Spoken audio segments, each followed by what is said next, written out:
Good morning, everybody. So this is the second lesson of a paired lesson about the Nazi economy 1933 to 1939. So what I'm going to do is I'm going to just whiz through the slideshow up to the point that we reached in the first lesson.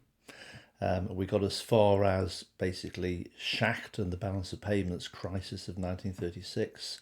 So what this lesson will do will focus on the period 1936, the end of 1936 through to 1939 when World War II broke out. And then in our next lesson, we will look at the Nazi economy during World War II, 1939 to 45.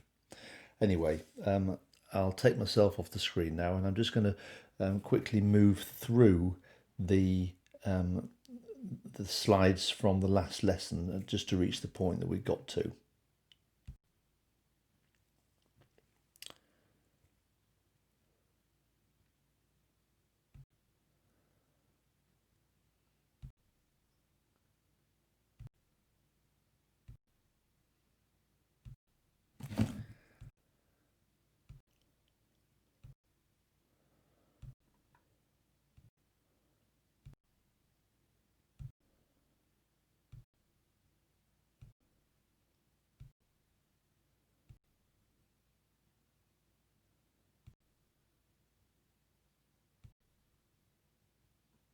Okay, I'll just pause there then. So that's the slide that we finished off with, which gives a summary of what we actually covered in the first lesson, which covered the period 1933 to 1935. So just have a quick sort of recap, just to get that information back into your head there. So we started off by looking at Hitler's aims. Okay, so have a quick look through the information there. Remember that we can broadly break it down into phases. 1933 to 37 was when he worked. He was very dependent on his Conservative partners, so he maintained that pretense of a partnership with them, sometimes called partial fascism. But then from 1938 onwards, the Nazi Party were in a position of strength. He could start dispensing with his Conservative partners, and that's the move towards full fascism when the regime began to accelerate towards war footing, preparation for war. Incidentally, we know that the war happened, of course, broke out in 1939. Doesn't necessarily mean that that's what Hitler wanted to happen. Okay, so, but that's an issue we'll pick up in the next lesson. So, and then the next strand that we looked at then was Schacht. Remember, Schacht was the key person who ran the economy for Hitler and the Nazis in the early years, 1933 to 36. And obviously a key point is that he actually was not a Nazi, and it kind of like exemplifies the fact that Hitler was hugely dependent on experts, conservatives, for doing the work for him, even though they might not be members of the Nazi Party.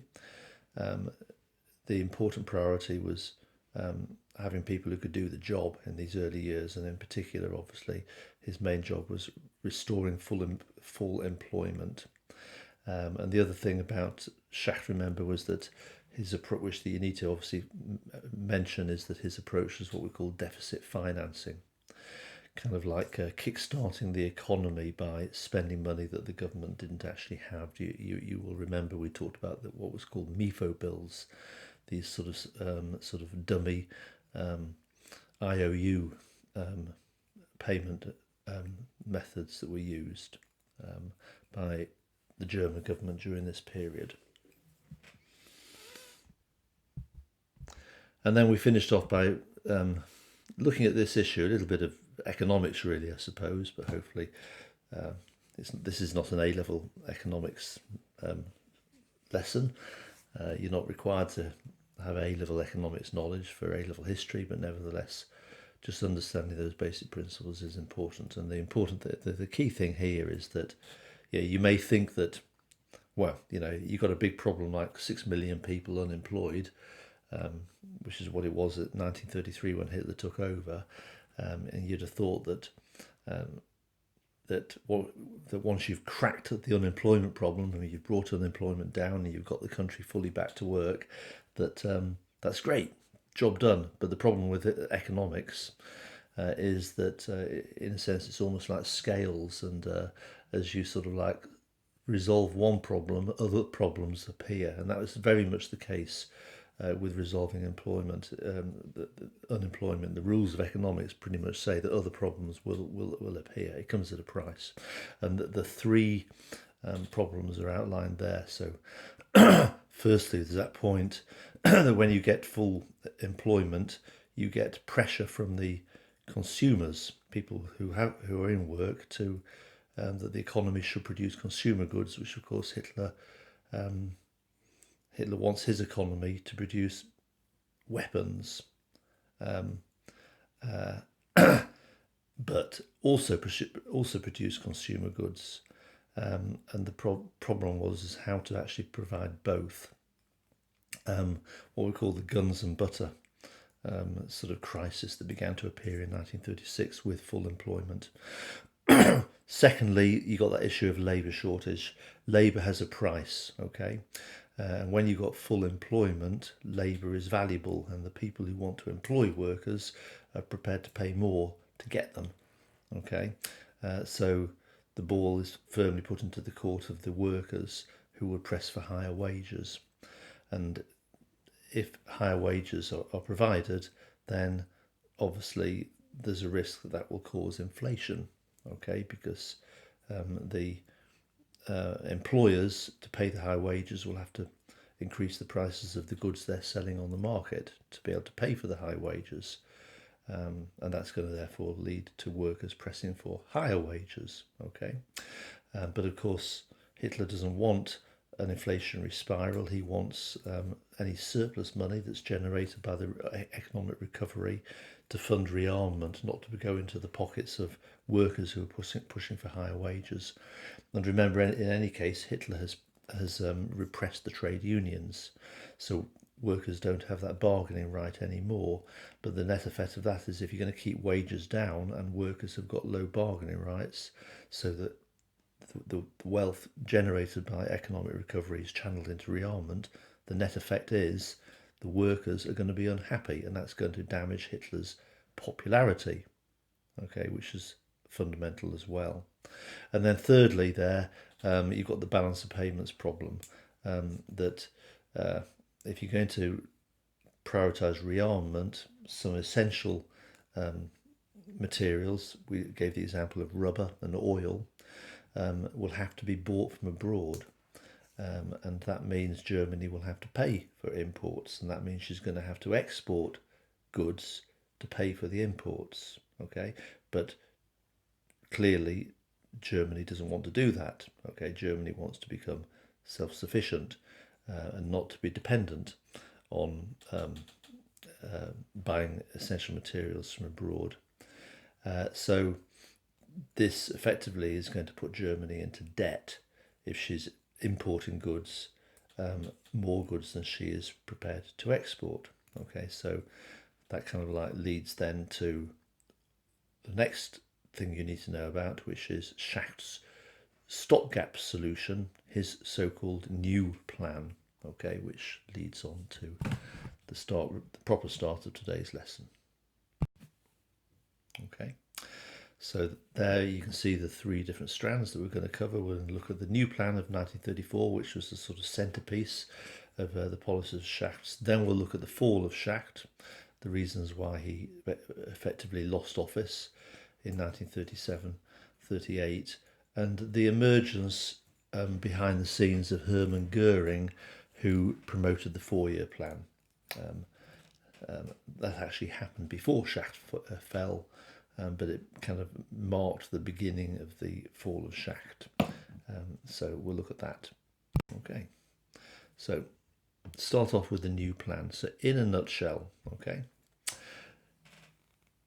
it was a plan introduced by Schacht, an ingenious short-term solution. Okay, so a short-term solution means it's a stopgap. It's not designed as a permanent solution, but it was designed to address Germany's balance of payments problem. Okay, and it was introduced actually in 1934. Okay. So what it basically was is Germany created a series of trade agreements, okay, with relatively poor Eastern European countries, in particular in the Balkans region. On the next slide, we'll see a map so you can sort of see which countries we're talking about. A bilateral trade agreement means an agreement between two countries. Okay, so for example, if Germany made a trade agreement with Romania, that's a bilateral trade agreement. If Germany makes a trade agreement with Bulgaria, that's a bilateral trade agreement. Okay, so Germany made a series of these separate agreements, okay, with different countries, and they were primarily from Eastern Europe. Okay, and they were primarily poor. Um, and the agreement basically was that trade would be mainly by barter. Now, but basically by barter means there's a direct exchange of goods. Okay, Germany will provide you with these goods, and in return you will give us these goods back. And what that effectively means is that Germany wouldn't have to dip into her foreign exchange reserves, okay, to pay for these goods. Now remember, foreign exchange reserves, that's foreign currency that is generated by imports. Okay, sorry, not by imports, by exports. So if Germany is selling her goods abroad, that is being paid for by customers abroad, and that generates foreign exchange. And Germany needs a supply of foreign exchange in order to be able to pay for her essential imports, things like oil and rubber, which she needs for rearmament. So Germany really needs to keep a close eye on her foreign exchange reserves, her pot of money that she can use for importing essential materials that are needed for rearmament. Okay, so the benefit of these trade agreements with Eastern Europe is, in effect, it gave Germany access to materials that she could use for rearmament. So, for example, Romania had oil, but Germany didn't actually have to pay for them using her essential foreign exchange reserves. Okay, so hence the point, it enabled Germany to preserve essential foreign exchange, which is the point made there in the middle there. Okay.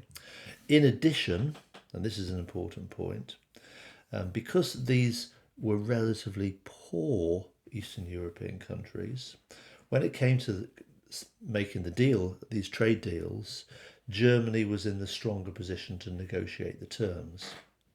Okay, these poor countries were desperate to find trading partners, and Germany was a relatively prosperous neighbouring country, and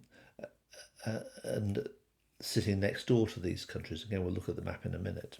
So Germany was able to exploit that advantage to set the terms of the trade deals.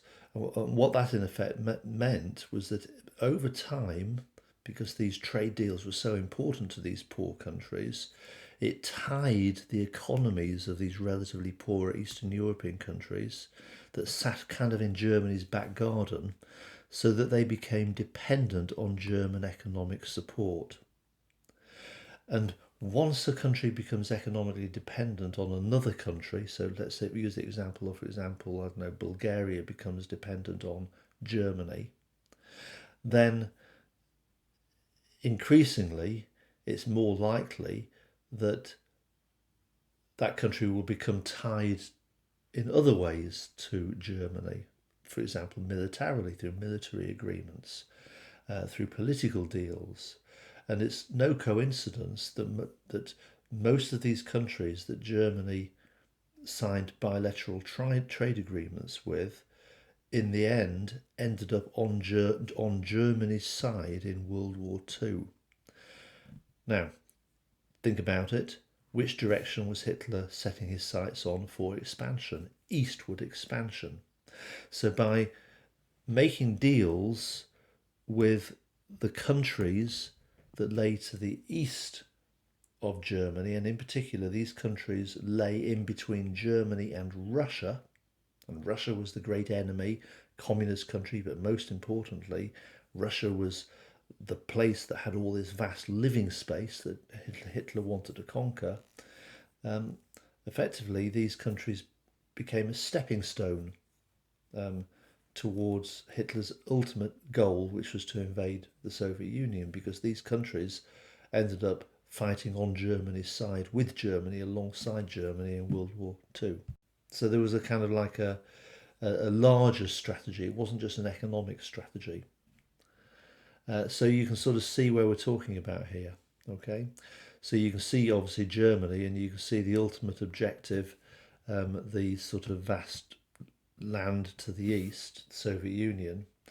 And if Hitler can get these countries like Hungary and Romania, Bulgaria on his side with their essential supplies, their valuable raw materials, then effectively that is broadening his front that he controls, which he would use for a big attack on the east. Okay, when that time eventually comes. Okay, so these countries, if you look at them, Romania, Yugoslavia, Bulgaria, Hungary, etc., which are the countries he made the deals with, are sort of sitting in Germany's back garden in a sense. They're in Germany's what we call the hinterland, and other prosperous countries like France and Britain. I mean, there were no such things really in the 1930s as prosperous countries, but because it was the Great Depression. But relatively speaking, they are more prosperous than these Balkan countries. But other countries like the United States, like the UK and France, Germany sits in between them. Germany is the obvious country to establish trade deals with. So just pull back from that. Okay, so there's the sort of information. Again, you can pause the video. I don't need to read through it all because it largely repeats what I've just said, but with a little bit more detail information. So, for example, the trade deals, point number 5 there, specified that the marks, that's the German currency. So when Germany paid for these goods using German currency, and so they may, for example, buy oil from Romania and they pay for it in German marks, not using foreign exchange reserves. And the deal would specify that Romania had to use that money to buy German goods or invest in industries that the German economy required. So preparing the way. And there's that point. These relatively poor southeastern European countries were prepared to enter into these trade deals because their own export industries lacked markets, and Germany could help their own economies. Germany had what these countries needed, for example, supplies of oil. So economic benefits, in the short term, it meant Germany was able to provide for both consumers and armament manufacturers. It was providing a means for Germany to provide both guns and butter, as we say. The political advantages, it increased German influence in southeastern Europe. Okay, hence we can, with hindsight, see that it was paving the way, preparing the way. It was like stepping stones in Hitler's grander strategy, which was achieving living space in the East.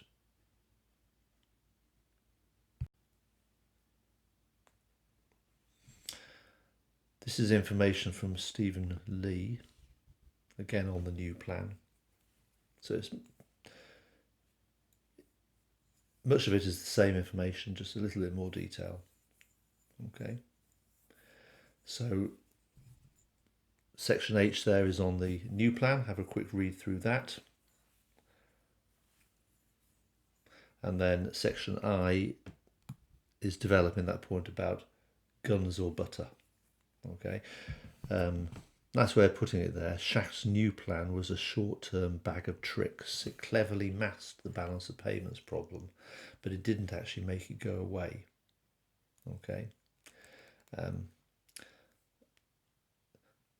As time progressed and more Germans got work, got jobs, then you've got that pressure, more and more pressure to provide consumer goods. So there's that point about increased demand from two conflicting areas of the economy. The demand for consumer goods, which is putting pressure on those big businesses that are more consumer oriented, who want to make consumer goods, not weapons. But the Reichswehr, the army, wants the economy to make weapons. And how do you manage that dilemma? The economy cannot produce both guns and butter. That's the metaphor for weapons and consumer goods without causing inflation and an increased balance of payments problem. And Schacht, being a traditional economist, by 1936, is urging Hitler to say we have to basically pay for our imports. We've got to start exporting to pay for our imports. And to do that, we need to start making goods that we can sell overseas. Okay, that will generate foreign exchange to spend on rearmament in the long term, but in the short term, our economy can't just make weapons. We've got to pay to make goods that can be sold to pay for our imports. But the problem is Hitler wants to rearm immediately. He's a man in a hurry. Interesting one, that. Most historians will pick up on the point that Hitler was almost, I suppose, I was going to say hypochondriac. I mean, possibly a bit stronger than that. Hitler did later on become a drug addict. He was so sort of fixated on his health and that his days were numbered. And certainly the evidence by the late 1930s from Hitler's people who were close to Hitler is he increasingly spoke about the need for urgency because he expected that he might not live very long, and he believed he was the man by destiny put there by providence to sort the problem of living space out, and the job needed to be done before he died. So there was a sort of real sense of urgency creeping in with Hitler there. Okay, so again, have a look at those three questions and just ask yourself, are you confident you could articulate an answer to each of those questions? Again, if you're not sure, if you're not confident, then go back through, repeat, revisit. Okay. So there's Schacht's new plan. Now we've got two more strands, so I skipped there, and that's the first one. Okay, the Fall of Schacht. Okay, so again, let's just do it in a nutshell. So Schacht knew that the new plan was only a short-term bag of tricks. Okay, to Germany's economic problems.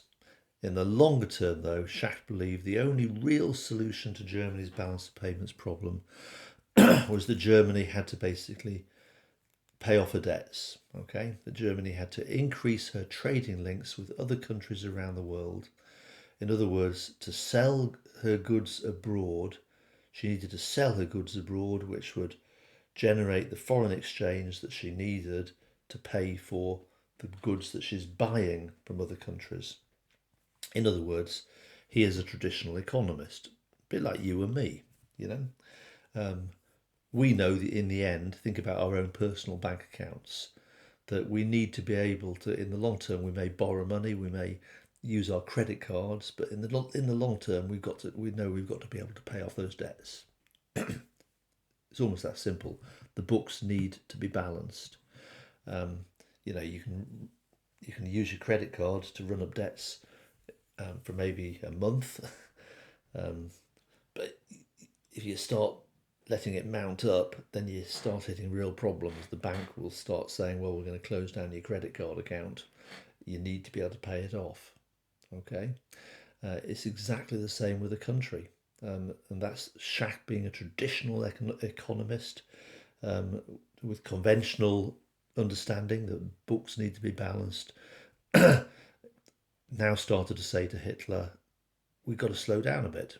Okay, we've got to start generating and making materials to sell overseas. Okay, but remember, get into Hitler's head. What's Hitler's fundamental lesson? Go back to 1914 and World War One. The reason that Germany lost World War One is that the German economy was blockaded. Okay, that the German economy, that the British cut off Germany's essential supplies. Okay, why was the blockade so important? Because Germany, to win World War One, was dependent on buying goods from abroad. She was dependent to survive. She needed to have trade links with countries around the world. So Hitler's fundamental starting point is we can't be dependent on trade links. We've got to be self-sufficient. We've got to be able to generate what we need to fight wars without having to buy essential goods from other countries. Because what happens if we go to war and there's another blockade, our essential imports will be cut off, and we will therefore not be able to make the weapons, and we will lose the war.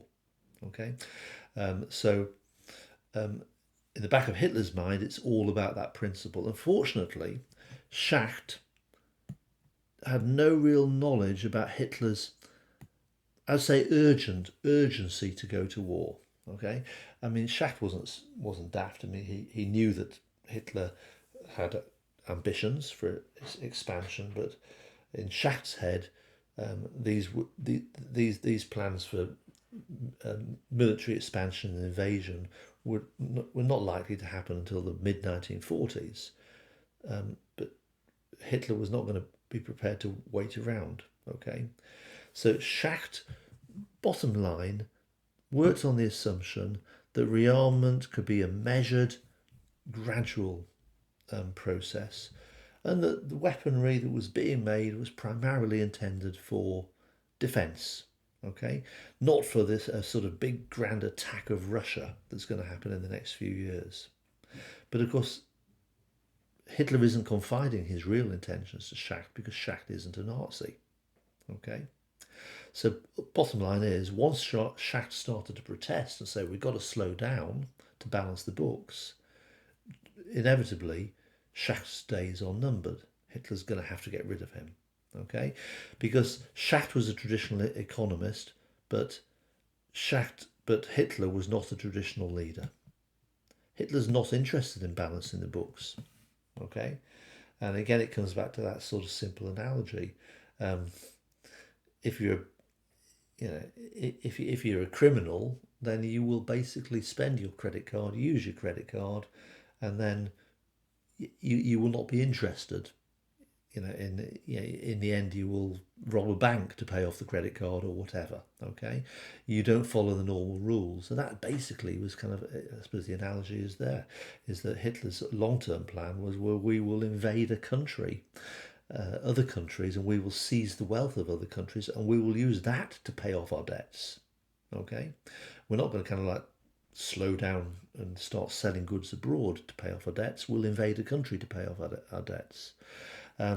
So Hitler could never accept a long-term plan, such as Schacht was proposing, in which continued rearmament was dependent on Germany buying and selling with other countries around the world. In Hitler's mind, there's this point I said at the beginning, this dependency on imports from abroad, which Hitler does not want, is exactly the reason why Germany lost World War One when Britain blockaded Germany. So Hitler does not want the economy run so that Germany's economic recovery is reliant on trade overseas. So by 1936, Schacht's days were numbered, and it's no coincidence that in 1936 Hitler announced a new ambitious economic plan which would be led by a leading Nazi, Hermann Goering. Okay, so the plan was actually announced even before Schacht resigned. Schacht, I think, didn't eventually resign until 1938. He was kind of sidelined, and Goering muscled in on the running of the economy, and Schacht then eventually realised that he had to go. But So that kind of sets the scene for, and the first one, next 2 points. So again, there's the sort of detail, the precise information that sort of sits behind the in a nutshell slide. So have a quick look through those points. Most of them are repeating, I think, what I've already said.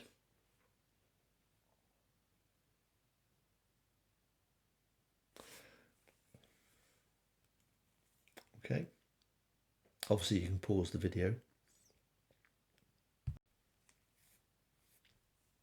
So that's our mind map. We're building it up block by block.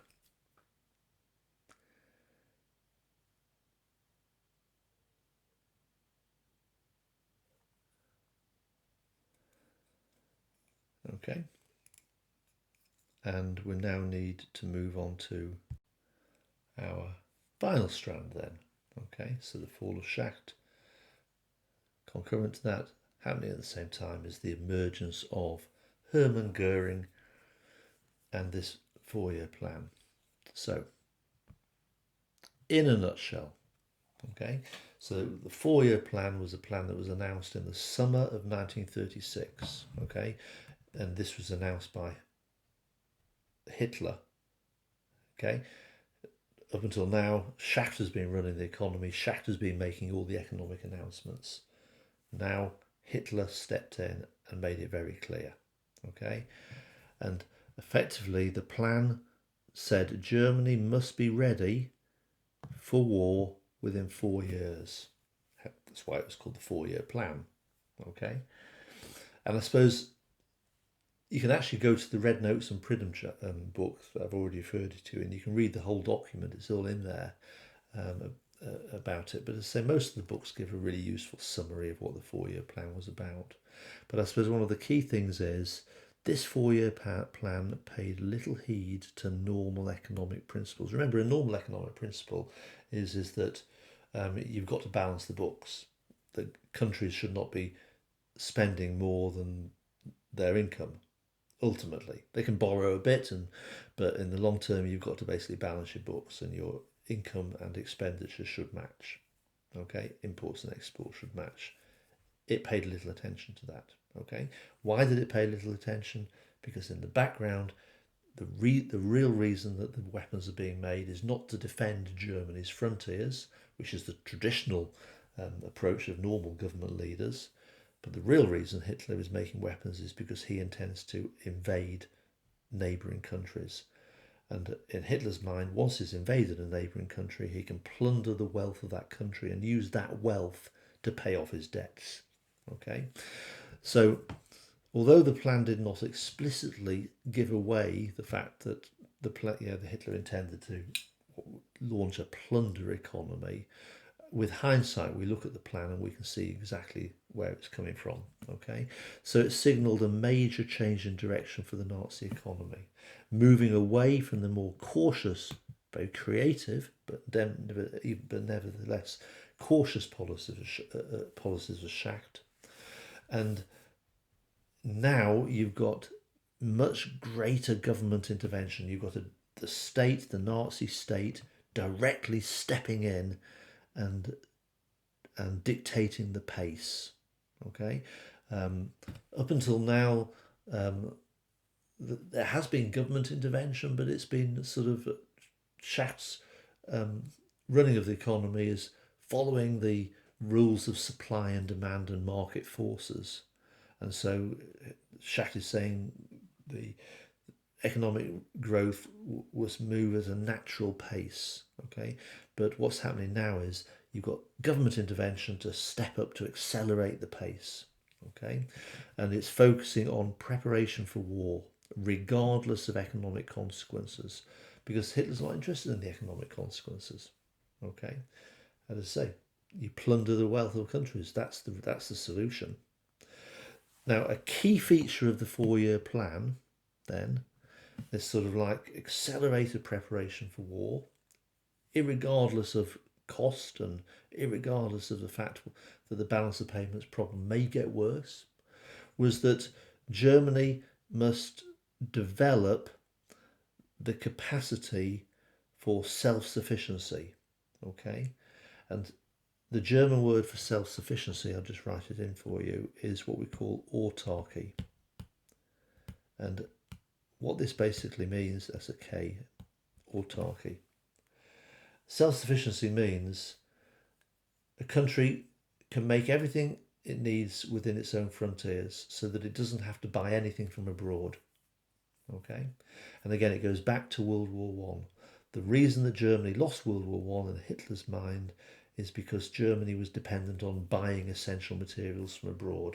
And that therefore basically meant Britain had the key weapon that she was able to use to win the war was to blockade Germany's shores, to basically stop boats arriving at Germany with Germany's essential imports, effectively to starve Germany out of the war. And Hitler saying, we can't be caught in that position. We must become self-sufficient. We must be able to produce what we need by ourselves. So when people said, well, we can't, we've got to buy butter to feed our people because Germany didn't have enough land to make, enough land to have enough cows to make the milk that's needed to churn the butter. Hitler's saying, well, I'm not interested. Make synthetic butter. Get our factories to find an artificial substitute for butter. Likewise, when the businessman said, well, we have to buy rubber from abroad for our tanks that we're making, Hitler would say, well, I'm not interested. Find a way of making artificial rubber. And the businessman said, well, it's possible. We do have scientific facilities, but it'd be really, really expensive to do that. And Hitler would say, I'm not bothered. Do it. It may be expensive. And the businessman would say, well, that means my business will get into debt and will go bankrupt. Hitler would say, don't worry about it. The state will support you. And of course, Hitler knows that ultimately the regime will conquer neighbouring countries, plunder the wealth, and use the wealth to pay back the businessmen who move in that particular direction. Okay? So these sort of examples what I'm giving you there are what we call synthetics, artificial substitutes, like artificial butter. Yeah, the Nazis actually invented margarine. Okay? Artificial rubber, artificial oil. Okay? Essential materials for war are called ersatz materials. And although they're expensive, it was seen as a necessary cost. And ultimately, it would be funded by plunder, the booty, as we call a foreign conquest. So the 4-year plan's message was to businessmen, the state is expecting good, decent German businessmen to start manufacturing what we want. And it may be expensive for you, but don't worry. In the long term, the state will recompense you. Okay? And you will be supported. And of course, the implicit message was that it would be from the plunder of foreign conquest. Okay? So another key feature of the 4-year plan there is that actually capitalism is being harnessed to the needs of the state. This is not communism. It is not like the way Stalin ran Russia, where the state directly took over the ownership of big business. Okay, because you got all the disadvantages of that. What's the incentive of working hard if all the profits go to the state? Hitler's message was, it's still a capitalist economy. The factories are still owned by the businessman, and any wealth that's created by that business will go into the pockets of the businessman, because we want you to have the incentive to come up with creative ideas, knowing that you can make yourself rich. But what's actually happening is the state, the government, is setting the direction of economic growth, and it is saying you can still make yourself rich, but you can only really make yourself rich as a businessman if you make what the state wants and needs. And what we need from you is weaponry to prepare for war. So that's what we mean when we're saying it is harnessing capitalism to serve the needs of the state. So a big focus of the exam questions in section C, if the question is about Germany's economic development over the 120 years, you'll see there's a lot of questions about government intervention. Okay, and this is almost like the centerpiece of the essay. It's the great example of how it's a hybrid, it's a blended approach that the Nazis are taking here. It is still capitalism, which is the old approach where governments don't intervene and the economy is run by the businessmen making their own decisions. But to a large extent, the government is stepping in and is setting the direction of travel for their decision making.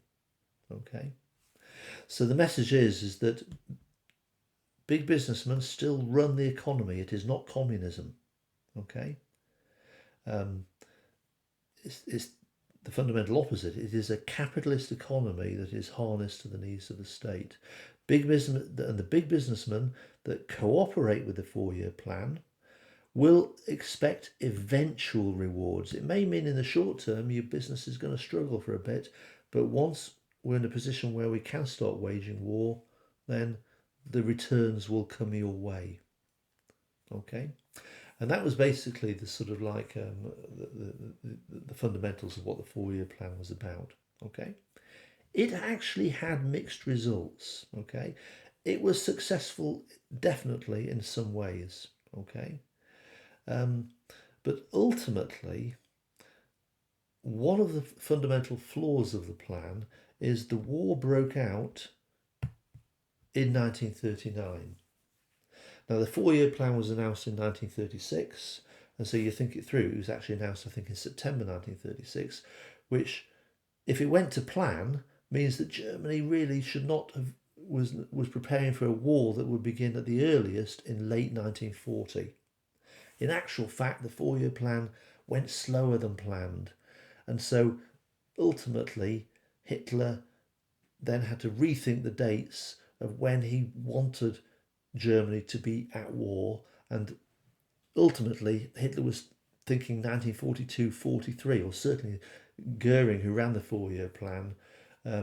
The argument was that Germany would not really be in a position to fight a big war of expansion for living space until the mid 1940s. But the problem is the war started early. Okay, as we know, it broke out in September 1939 when Germany attacked Poland, and then as a result of that, Britain declared war on Germany. And so Hitler ended up with the war before the 4-year plan was complete, and that's the fundamental weakness of the 4-year plan. Okay, which leads us to our next lesson, which is about the German economy during World War II itself. So we're nearly at the end there, but a few slides that give you the details. So again, I won't bother talking you through it. You can just pause the video and pick up the detail there. There's a picture of Hermann Goering. Notice it, the plenipotentiary. It was one of these bolt-on things. It was neither state nor party. It was actually a plenipotentiary. We covered that in a previous lesson.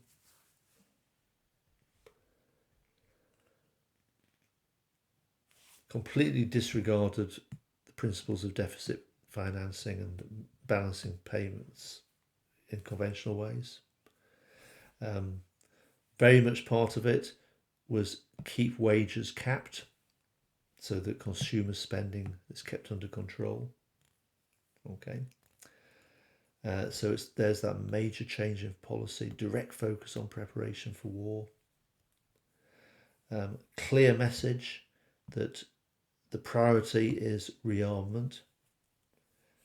We can't make both guns and butter, but what we will do is we'll make consumer products, but they will be probably lower quality consumer products, margarine, not butter, etc. So in reality, Hitler did not want to move entirely away from consumer production because his popularity required German citizens to be content. There's the point about autarky, there's that word.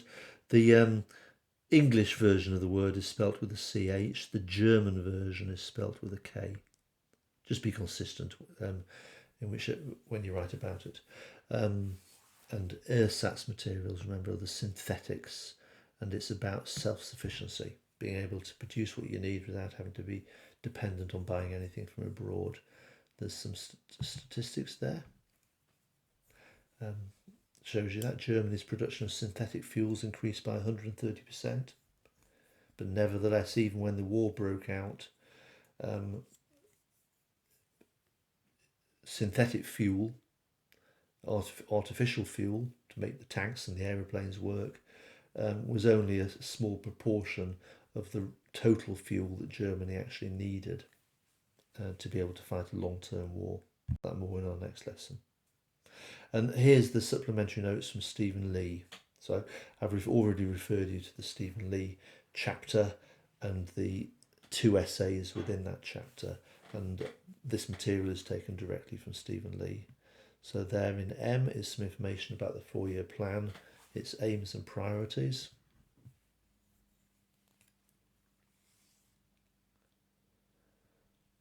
So there's that point, 1936, about timing. At that point where full employment had been reached, and that then generated these additional problems. So the 4-year plan was aimed to address those, and the overriding aim was to make the German armed forces and economy ready for war within 4 years. So a bit more detail there. Focus on agricultural production, retraining key sectors of the labour force so that they're being directed to occupations related to war. So there was with full employment, you'd have thought that the workers would be free to choose which jobs they could go to, but basically the state really clamped down on that, and workers were deployed and told where to work. Because the downside of it made the workers unhappy. And that was another increasing pressure as we move into 1937-38. You get popular discontent in Germany. People were really grumbling. And that was one of the pressures, in a sense, that forced Hitler to go to war earlier than Germany was actually prepared for, as a kind of like escape valve, a way of releasing that pent-up frustration. He needed to find a way of providing for the needs of the German people, because they were not being given the consumer goods that they wanted, or the high wages that they wanted, because of the focus on rearmament. So stopgap measure, invade Poland, and that the wealth of the Polish economy can then be incorporated, and that some of that can be used for consumer goods. So again, we'll look at that next lesson. Even stricter control over essential imports and exports. So even more so than Schacht's new plan. And there's the real key strand, self-sufficiency in essential raw materials. Just pulling back a little bit so you can look at section N, the consequences. There's that really important beginning, at the point at the beginning. Nazi economy continued to be a capitalist economy.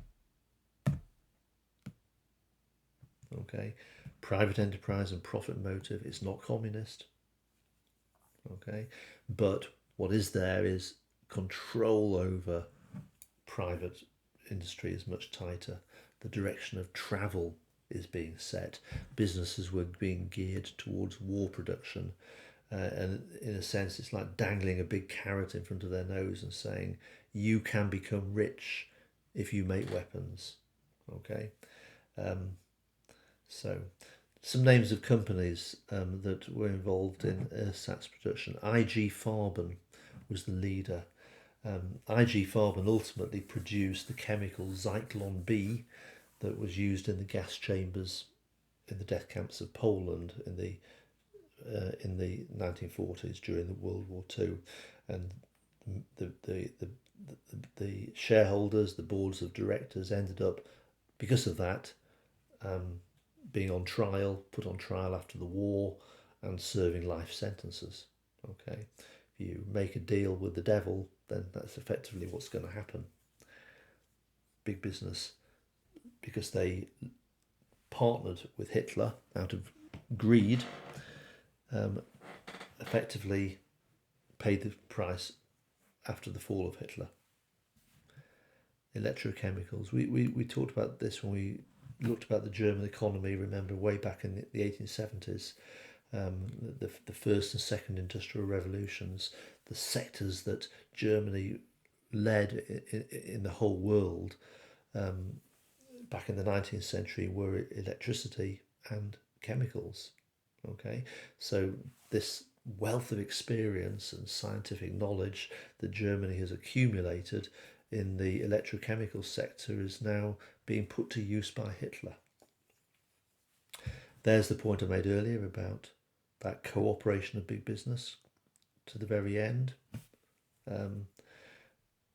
There was a plot to remove Hitler on the 20th of July 1944. No leaders of big business were amongst those plotters.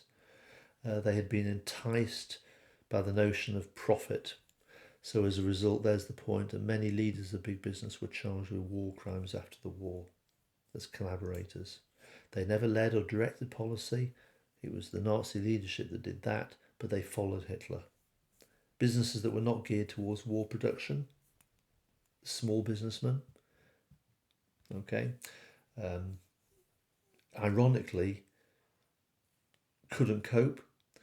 The 4-year plan, by its nature, benefited the big producers, and inevitably, therefore, the big producers ended up taking over the smaller businesses, and the smaller businessmen ended up losing their jobs and taking positions of employment in the huge apparatuses of control that the Nazis set up, the German Workers' Front or the SS, the police state, etc., etc.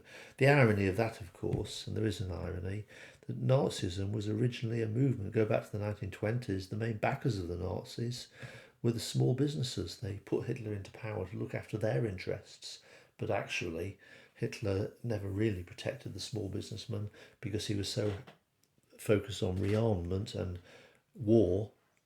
It was the big businessmen who benefited. Another consequence was Schacht's influence was much reduced. It led to the fall of Schacht. He resigned as Minister of Economics in late 1937 and was replaced by a compliant member of the Nazi Party called Walter Funk. And Goering's power base expanded enormously. Goering actually, he was a huge accumulator of personal wealth, and he used his personal wealth to set up his own business called the Hermann Goering Werke, and it became the largest business enterprise in Europe. Partly government funded, partly privately invested, largely invested, but built on the plundered wealth of countries that the Nazis occupied, like Austria and Czechoslovakia. There's Goering. Successes. There were successes, economic successes, particularly for explosives, aluminium. Okay. Definitely Germany became less reliant on imports. Okay.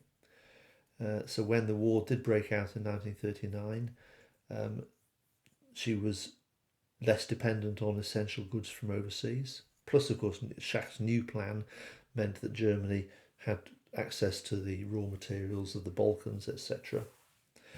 German industrial production more than doubled between 1933 and 1939. But having said all of that, and those were successes, it didn't meet all its targets. Okay, it fell short of its targets, particularly in terms of those ersatz materials, rubber and oil. And the arms manufacture, the manufacture of weapons, never reached the levels that the armed forces and Hitler wanted.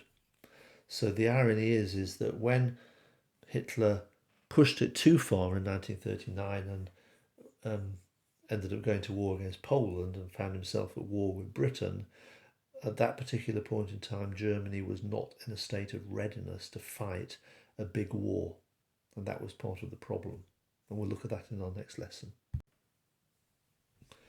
So there's a few questions just to check your understanding. pause the video and just think those through. And there's our completed mind map, okay, that we've covered in these 2 lessons. There's a source I've attached at the back of the handout. And you can, obviously it's on the slideshow, and have a look at that. I won't go through that with you, you can read it in your own time. But remember, for section A, you are asked a question about a quite lengthy document, okay? And this is an interesting one. We haven't mentioned the SPD for a while. Remember what happened to the SPD? The party, the Social Democrats, were crushed in 1933.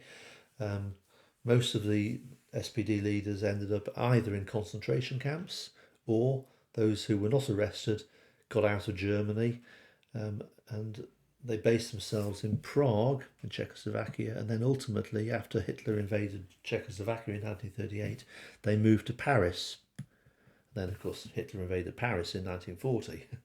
But whilst in exile, those exile members of the SPD formed an organisation called SOPAID, and they maintained a network of informers, working class men